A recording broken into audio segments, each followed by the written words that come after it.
Historical literacy demo teaching through guest speakers. Guest speakers are eyewitnesses to historical and current events. Information presented by the guest speakers leads to multiple awareness and perspectives. It is a skill understanding the concepts in history and social studies. They also encourage students to employ multiple sources when conducting research. Magandang umaga, grade 10. Bago tayo magsimula muna tayo sa isang panalangin. Rachel? Sa ngalan ng Ama, ng Anak, ng Espiritu Santo. Amen. Okay. Meron bang lumiban sa klase ngayong araw na ito? Wala? Mabuti. Dahil walang lumiban, magbigay tayo ng 5 palakpak para sa ating mga sarili. 1, 2, 3, 4, 5. Okay, mabuti naman at walang lumiban sa klase ngayong araw na ito.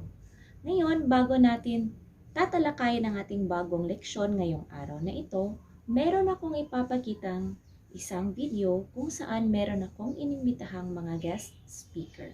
Kung maaari lamang, itala lamang ninyo ang mga importanteng detalyeng inyong mapapansin tungkol sa video. At magtatanong ako pagkatapos ninyong panoorin ito. I'm Rafael Maya Talabong, Rambo Talabong, 21 years old and identify myself as gay. My name is Kishan S. Garcia. I'm 22 and I identify myself as a transgendered woman. Nicolo Angelo R. Vitug, 36, and I identify as gay. I'm Fritzy Rodriguez. I'm 25. I'm a lesbian. Jeremiah Ibanez, 20 years old, gay. When did you realize you were gay? I realized that I was gay when I started looking at other guys during elementary. It's just pure fascination. I was just fascinated about them. I just found them beautiful as people. I remember kasi nung preschool ako, 5 years old, may kaklase ako na may Barbie na pencil case and Bratz. So, parang I was really fascinated. Ganyan. Siyempre, doon naman yung nagsa-start sa mga pink na bagay, ganyan-ganyan. And hindi ko masyadong trip yung mga binibili sa akin. Actually, I didn't realize I was gay. Ever since I had a sense of being, I knew it na. Never ako nagkaroon ng concrete time na, okay, gay ako or something like that. Yung pagiging trans ko, na-realize ko nung second year college. First time ko na-learn yung term na transgender. And nagkaroon ako ng identity crisis again. And then I realized na I was a transgender rather than a homosexual lang. How did you come out? Actually, sobrang accident eh. It was fun, happy night when I was 12, grade 6 ako. And then, ayun, sa bahay, nagsasayaw-sayaw ako, ganyan-ganyan. And then, my dad asked me, bakla ka ba? I did it through chat. I chatted my mother. I just decided and wanted to come out at second year college. I was thinking about it for a long time already. And I messaged her. I told her, Mom, I'm gay.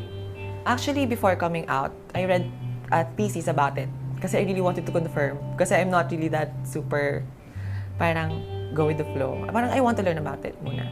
The first time was actually through Skype with a friend because I was studying in Japan that time. And then I had to tell someone, so I Skyped my friend and told her I'm a lesbian. When I was reflecting, I was writing an essay, and then I left it on the printer, and then my dad saw it, so I came out to my dad. And then, my mom, when she saw me hanging out with this guy frequently, and she asked me, when we were riding in the car, if I was gay, and I decided to tell her that I was. There. Very hesitant. Siyempre, shy ako, knowing na my father is very strict person. But I confidently said, yes, opo, I am gay. Eventually, I came out to more people. And then when I was about 22, I wrote an article when I was still a full-time journalist. And then it was published, and I guess everyone important to me read it. And then my parents read it, and then they texted me and they said they read it, and then my dad's exact words were, I read it, love you, LUVU. When I first came out to my mom, she's from Bicol, so medyo conservative. Ang sinabi niya sa akin, I remember, was that, bakla ka lang. Yung sinabi niya sa akin na, it's all the same, bakla lang din naman lahat, ganon. And it was really hurtful. I didn't know what she would reply. She didn't see it for like a good 15 minutes. So my heart was throbbing. I was so afraid what she would reply. But then when she saw it, she just bombarded me with heart messages, heart emojis, heart GIFs, GIFs, and I cried. That's like how I came out to my mother. And from there, I came out to my father and other friends. So that was the hardest part, coming out to my mom. But after that, it's easy coming out with everybody else. Why did you decide to come out? I was tired of trying to be straight. I was tired of not saying things as how I saw them. I've just had enough. Parang tama na. And I had to be true to myself, because if I would be loving to others, I had to be true to myself. There was this feeling of hiding constantly. And in the feeling of hiding, there's always that feeling of fear. And I decided that I didn't want to live with that fear anymore. So I wanted to come out. Basically, it's just being true to yourself. I don't think I can live a life na niloloko ko yung sarili ko. Did anything in your life change after coming out? I think everything in my life changed after I came out. I could move in a freer way. I could be more comfortable with myself. Even my friends, I still feel their unease, but at least I'm true to them and then they're true to me, and we can be with each other. My dad told me nung nag-come out ako na, ay, dapat ganito ka lang, dapat ganito ka, dapat mask. Diba? Parang masculine gay ka. Pero hindi pala. I wanted to show everyone na I can express myself through art, and that's makeup. Gustong-gusto ko yun. Tsaka yung pagpapahaba ng buhok, I want to play with hair. I don't know why, but really, the gender part, the sexuality part is a big part of me. I tried to hide it for years, and coming out, I was able to finally breathe better, live better, sleep better, wake up better, interact with other people so much better. I think a lot of things change because I feel more comfortable. I was able to find my people in the community, and I was also able to use that voice as a writer, able to write more topics. And before I would write them just an outsider, but now I can speak as an actual member of the LGBT community.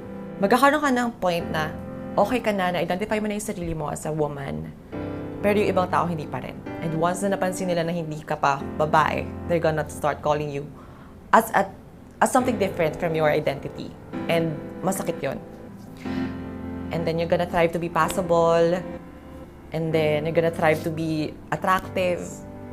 And it's really a huge pressure on yourself na masyadong ipa-pressure yung sarili mo na maging maganda. What advice would you give to people who are thinking of coming out? At first, I thought that it's better to come out as soon as possible. But after meeting so many people, so many other LGBT people who aren't out, I realized that I guess the best advice that I could give is come out at your own time, come out at your own pace. Don't think that you're required to come out right now, this very moment, or if you feel that you need to come out because of other people. Even if your intentions are good, you want to empower the LGBT community. If you're not ready, don't worry, it will come. Just be yourself. I mean, somehow it matters what other people say, pero ang pinaka nagmamatter is yung sarili mo. And if you really can't do it, if you really can't parang sumabay dun sa standards, then don't. It's fine. Be practical about coming out. If you come from a family wherein you're still dependent on your family, then please consider that. It has practical ramifications, but still the truth. It's just that you have to dance with the truth. you have to be ready. Kahit na tanggapin ka ng buong pamilya mo, kahit na tanggapin ka ng lahat ng nakakilala sa'yo, paglabas mo ng bahay mo, everyone will not think on the same way. And dapat ready ka, dapat palaban ka. And you know how to defend yourself because there are a lot of people who will discriminate you and expect that to happen. Matapos niyong panoorin ng video, madali mo bang matukoy ang mga kasarian ng mga speakers? Ana? Okay, very good. Magaling. Ngayon, ano-ano ang iyong naging basihan sa pagtukoy ng kasarian ng bawat larawan? James? Okay, magaling. James, very good. Bigyan natin ng masigabong palakpakan si Ana at si James. Very good. Okay, so ngayong araw na ito ang tatalakayin natin ay tungkol sa kasaysayan ng LGBT sa Pilipinas. Bago tayo magsimula, meron akong inahandang gawain kung saan hahaluin ninyo ang letra at buuin ang mga pinaghahalong letra upang magkabuo ng salita. Bibigyan ko kayo ng 5 minuto para gawin ito. Okay? Isang 5 minuto. Okay, ngayon sagutin na natin kung ano ang mga pinaghahalo-halo ninyong letra. Sino ang sasagot sa number 1? Nikki? Okay, very good. Ang number 1 ay kasarian. Habang ano naman kaya ang sagot sa number 2? Ito ay, Ryan? Tao, magaling. Let's go to number 3. Anong salita kaya iyon? Nathaniel. Okay, very good. It's gender. How about number 4? Sinong makapagsagot? Ian? Okay, it's sex. Number 5? Christy. Ito ay LGBT. Magaling. Bigyan natin ng 3 palakpak ang ating mga sarili. 1, 2, 3. Okay, very good. Ngayon, natukoy na natin ang mga pinaghahalo-halo nating letra. Pumunta na tayo sa ating leksyon ngayong araw na ito. So, saan ba talaga nagsimula ang kasaysayan ng LGBT sa Pilipinas? Nagsimula ito sa mga babaylan noong ika-6 hanggang ika-17 siglo sa Pilipinas. Ano bang babaylan? Okay, Jessica? Maari mo bang basahin? Ang babaylan? Okay, very good. So, ang babaylan ay isang leader spiritual na may tungkuling panrelihiyon at mahihahalin tulad sa mga sinaunang priestess at shaman. So, makikita ninyo sa larawan ang isang picture ng isang babaeng babaylan at isang picture ng isang priestess at shaman. So, noong unang panahon, ang salitang ito ay sinasabing tumutukoy sa mga babae. Mayroon din tayong tinatawag na lalaking babaylan. Halimbawa ay ang mga asog sa Visayas noong ika-17 siglo. So, kung makikita ninyo sa larawan, ito ay isang ehemplo ng isang lalaking babaylan. Sila ay kinilala sa lipunan ng may simbolikong tila babae. Bakit tila babae? Dahil noong unang panahon, ang isang lalaking babaylan ay nagsusuot bilang babae at nag-a-act din sila bilang babae. So, noong unang panahon, ang lalaki ay kinakasal din sa isang lalaki. So, simula pala nung mga ika-16 at 17th century noong unang panahon, nagsimula na pala ang kasaysayan ng LGBT sa Pilipinas. Okay? Ngayon, dumako na tayo sa ikadekada 60. Okay. So, George, pakibasa. Ngayon, ang dekada 60 ang pinaniniwalaang dekada kung kailan umusbong ang tinatawag nating Philippine gay culture. So, yung Philippine gay culture ay sinulat ni J. Neil C. Garcia noong unang panahon. Tungkol ito sa mga binabae, tubakla, at mga silahis. Ano bang ibig sabihin ng mga binabae, tubakla? So, ito yung mga lalaki na ang puso nila ay babae. At yung mga silahis ay kung tinatawag natin sa Ingles na bisexual. So sa mga panahong ito, maraming akda ang nailathala na tumatalakay sa homosexualidad. Mababanggit din ang mga akda ni na Victor Gamboa, Henry Finstra, Lee Seacrest at Luis Flores. So makikita ninyo sa larawan ang mga authors o may mga akda ng mga tungkol sa homosexualidad. Matapos ang 1960s, dumako naman tayo sa taong 1970. So sa taong 1970, ang salitang ginamit nila ay gay at lesbian. So binansaganan nila ang gay at lesbian na mga terminolohiyo na gagamitin sa kanilang pagkakakilanlan. Ito rin ay sinundan ng pag-usbong ng mga bisexual at transgender na naghahanap din ng pagkakakilanlan sa ating komunidad. So after 1970s, as time passes by, it went through 1980s up to the early 1990. So sa mga huling bahagi ng 1980s at early 90s, maraming mga changes na nangyayari at ito ang naging daan sa pag-usbong ng kamalayan ng Pilipinong LGBT. Okay. Habang noong 1994, may daragdag natin ang sinulat naman ni Margarita Gosinko kung makikita ninyo sa larawan.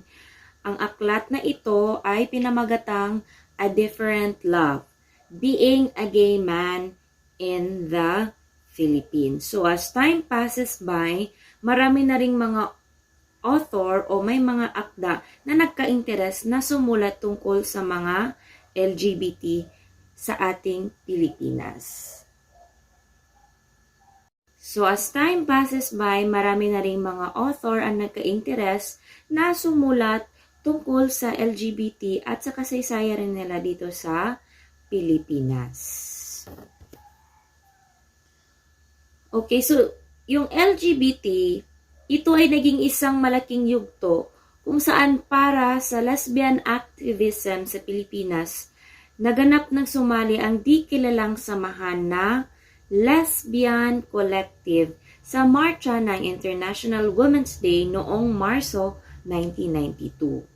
So ito ang kauna-unahang demonstrasyon na nilahukan ng isang organisadong sektor ng LGBT sa Pilipinas. So as time passes by, maraming changes na nangyari tungkol sa evolution at kasaysayan ng LGBT sa Pilipinas hanggang sa umabot tayo sa year 1990s. So by the time na dumating ang 1990s, itinatag ang Pro-Gay Philippines noong 1993. Meron din silang itinatag na tinatawag na Metropolitan Community Church noong 1992 at ang UP Babaylan, kung saan makikita ninyo sa larawan ang kanilang official logo. So ang UP Babaylan ay isa sa pinakamatandang organisasyon ng mga mag-aaral ng LGBT sa UP noong taong 1992. Okay, meron din silang tinatawag na isang lesbian organization na sumulpot noong 1990s, which is tinawag nilang clique. Or, ang ibig sabihin ng clique ay cannot live in a closet. Diba? So, maganda siyang pakinggan sa mga tenga natin. Clique. Habang yung isang organisasyon naman ay tinawag nilang LEAP. So, kung makikita ninyo sa larawan, ito ang official logo ng Lesbian Advocates Philippines o tinatawag nilang LEAP for short. So, pagdaan ng mga panahon, after nilang gumawa ng mga iba't ibang mga organisasyon, sumali na rin ang mga LGBT sa politiko. So, the first political party that they made sa LGBT community ay ang partidong Akbayan Citizens Action Party. So, ito ang konsultasyong nagbigay daan kung saan binuo nila ang unang LGBT lobby group, ang Lesbian and Gay Legislative Advocacy Network o tinatawag nilang for short na Lagablab. Diba? Ang Lagablab ay sinimulan nila noong taong 1999. So, as you can see on the picture, yan ang mga LGBT noong unang panahon na nagsimula sa Lagablab. So, ito ay isang political party. So, as time passes by, dahan-dahan ng nakikihalubilo ang ating mga LGBT sa ating komunidad. Okay. Habang sa taong 2000 o sa taong mga millennials, 'di ba? So si teacher kasali pa rin sa millennial kasi ako millennial pa rin ako, 'di ba? So sa year 2000, particularly on September 21, 2003, Danton Remoto built the political party na tinatawag niyang Ladlad. So, Danton Remoto was a professor in Ateneo de Manila University. Noong 2004, ginanap sa Manila ang ika-10 anibersaryo. Noong 2004, ginanap sa Manila ang ika-10 anibersaryo ng LGBT Pride sa Pilipinas bilang bahagi ng Gay Pride March. So, kung makikita ninyo sa larawan, yung lalaking iyan ay si Danton Remoto. So, yung official logo ng Ladlad, kung makikita nyo, meron silang tagline na Bukas Isip, Bukas Puso.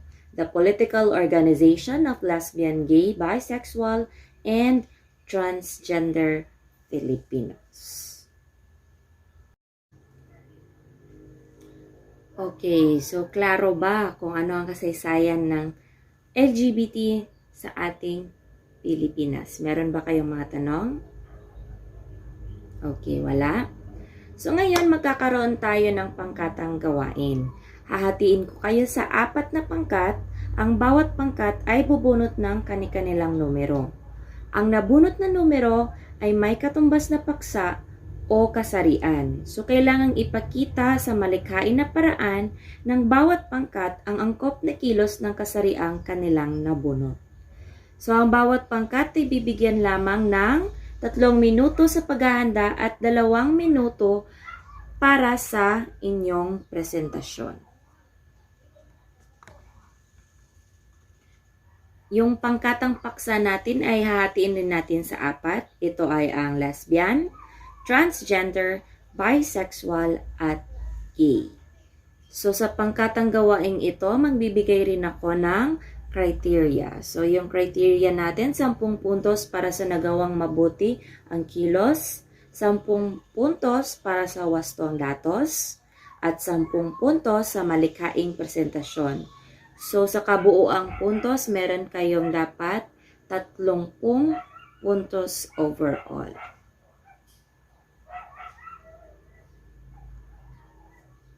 Okay. Dapat nyo ring sagutin ang mga pamprosesong tanong ukol sa inyong isinadalawang pangkat. Okay, number 1. Ano ang naging saloobin ninyo habang ginagawa ang pag-uulat at kilos? Number 2, batay sa isinagawang gawain ng bawat pangkat, paano nagkakaiba ang katangian ng bawat kasarian? Okay? Matapos panoorin ang presentasyon ng inyong mga kaklase, kumuha kayo ng 1/4 sheet of paper at magkakaroon tayo ng maikling pasulit.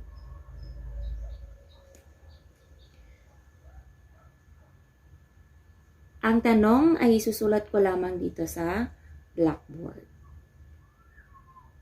Bibigyan ko kayo ng 10 minuto para sagutin ang mga tanong. Okay. Pagkatapos ng 10 minuto, ang inyong takdang aralin para sa susunod na araw, gumawa kayo ng pagsasaliksik tungkol sa isang kilalang personalidad na may orientasyong sexual na sumusunod: gay, transgender, bisexual, o lesbian. Pagkatapos, gumawa kayo ng refleksyon na papel ukol sa kanilang buhay. So, yung criteria natin, 10 puntos sa nilalaman at 5 puntos sa organisasyon at gramatika.